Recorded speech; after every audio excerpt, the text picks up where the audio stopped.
C'est l'information de ce week-end au Maroc, ce rapprochement entre Rabat et Madrid, cette salve de messages. Vendredi, la lettre adressée par le Premier ministre espagnol Pedro Sánchez au roi Mohamed VI, où il apporte clairement son soutien à l'initiative marocaine d'autonomie pour le Sahara marocain. Il y a ensuite le gouvernement espagnol qui parle d'une nouvelle étape dans les relations bilatérales.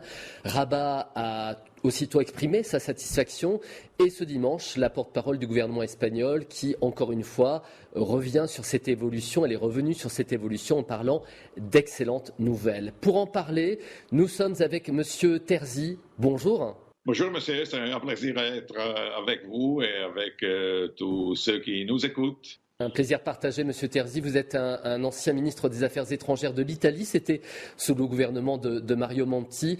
Comment accueillez-vous cette évolution dans les relations entre le Maroc et l'Espagne, entre ces deux voisins des deux côtés de la Méditerranée?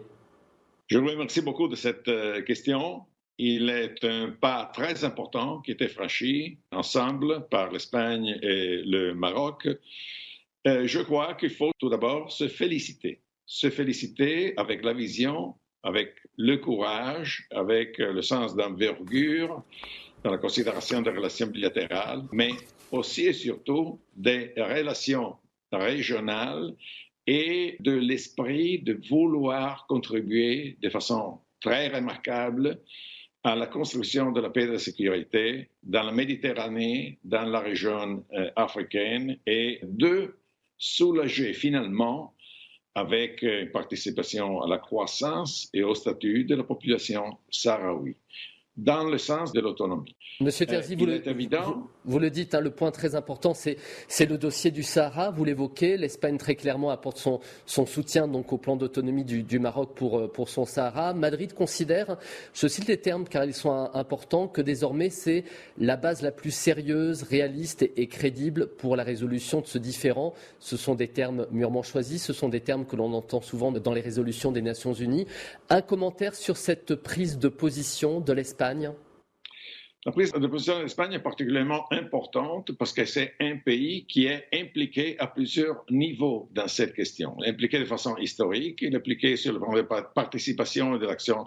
L'Espagne est protagoniste aux Nations Unies et ça vient, je pense, au crédit de la diplomatie marocaine d'avoir travaillé avec la diplomatie espagnole en cette direction. Je trouve que ça, c'est une base extraordinairement importante pour que toute l'Union européenne puisse bouger avec décision dans cette direction. La proposition marocaine est quelque chose qui est très bien inséré dans un processus des Nations Unies et a toutes les bases juridiques, politiques et de vision du futur pour être accepté par toutes les parties intéressées à ce dossier, particulièrement de la diplomatie multilatérale des Nations Unies. Monsieur Terzi, quelle est la position de Rome, quelle est la position de votre pays, l'Italie, aujourd'hui sur ce dossier?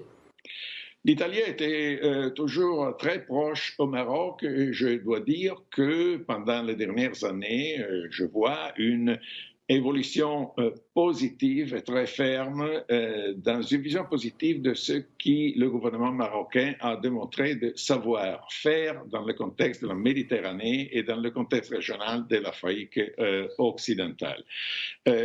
L'évolution, je voudrais mentionner, j'aimerais vraiment souligner aussi le fait qu'il me semble qu'il y a une cohérence de la façon dans laquelle Rabat participe aux 5+5, aux organisations des 5+5 pays de la Méditerranée, dans laquelle l'Italie a toujours cru et été un facteur d'impulse et de consolidation de ce processus.